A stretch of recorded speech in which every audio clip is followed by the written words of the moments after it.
a wake-up call for India. Again, issues with the bat really costing them. As for South Africa, boy, they stormed back from the brink of defeat, thanks largely to Nadine de Klerk. Remember, South Africa were all out for 69 in their first game, and now back-to-back winners.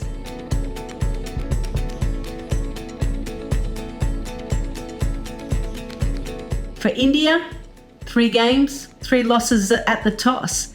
And once again, India sent into bat, 55-run opening stand, and as soon as Smriti Mandhana got out, India collapsed. From 91 for 2, India fell to 102 for 6. And then Richa Ghosh, Rana. Richa Ghosh again batting in that number 8, 88-run stand, with Richa's 94 helping India post 251 for 10, something that they didn't expect, with about 10 overs to go. Chloe Tryon led the way with 3 for 32. In reply, Laura Woolver, well, she batted well, but she wasn't able to have any real partnerships at the top of the order. Again, wickets falling. And it wasn't until Chloe Tryon and Nadine de Klerk were able to form and stitch together a partnership that took the game deep and put pressure back on the Indian bowlers. And then Nadine de Klerk timed her run to perfection, finishing the game off with an over to spare and with a 6. Now, I want to talk from a batting point of view, and when we come to World Cups, we often talk about the fact that the top order is scoring runs. Well, that's not the case in this World Cup. So let's focus on 2 lower order partnerships. The first one, Nadine de Klerk and Chloe Tryon, 69 runs for their 7th wicket. And when Laura Woolver was dismissed, India would have certainly thought they were favourites. But Chloe Tryon, she's a vice-captain of the South African side. She was able to stitch together 2 50-run partnerships and picked up 3 wickets. You need your senior players to be able to pass on information. And you could see what she was doing with Nadine de Klerk. So she set her up and then allowed her to really flourish. She would have been disappointed she didn't go on with it, but she's contributing, especially with her left arm finger spinners as well. On these type of pitch, she's getting some purchase, and when she's contributing with the bat in hand, this is a perfect scenario for Chloe Tryon. For India, well, an 88-run stand between Richa Ghosh and Rana. And when you think that they had to consolidate, they couldn't afford to lose too many wickets, but then they can accelerate. Last 5 overs, 54 runs.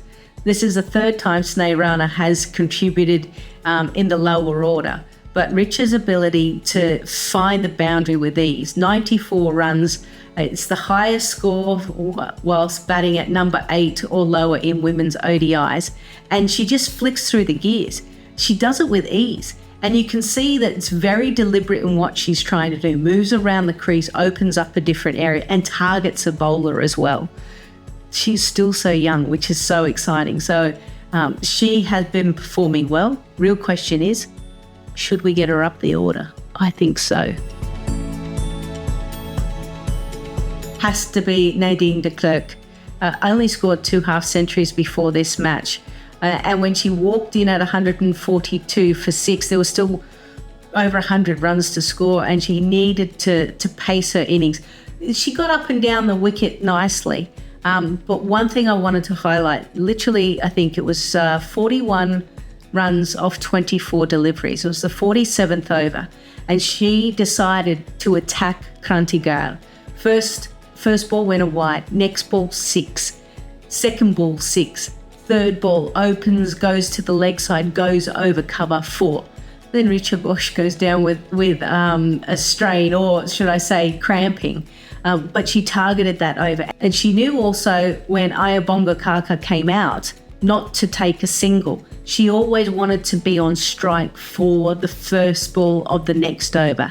And that enabled South Africa to eat into the runs v balls. Very, very clever batting by her.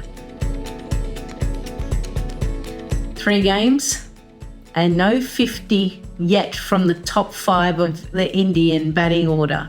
We're starting to see that with a few other sides as well. But it is a real concern because someone like a Smriti Mandhana, a Harman Co, senior players should be able to fire again on home conditions. I actually think that it's probably an option for them to bring in another bowler. So who do you drop? The two options is Harleen Deol or Jemima Rodrigues.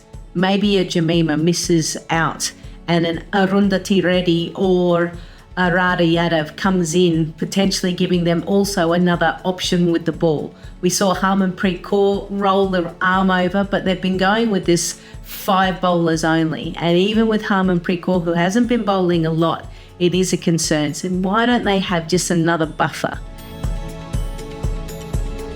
This is the first loss for India in this ICC Women's World Cup, which puts them third.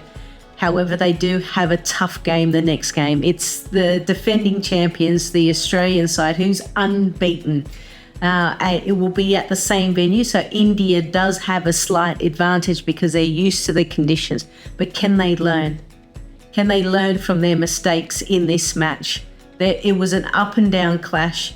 It was one for the ages and one that will be spoken about a long time simply because of the wonderful performances by Richa Ghosh and Nadine de Klerk. In the end, South Africa was able to get just over the line against India.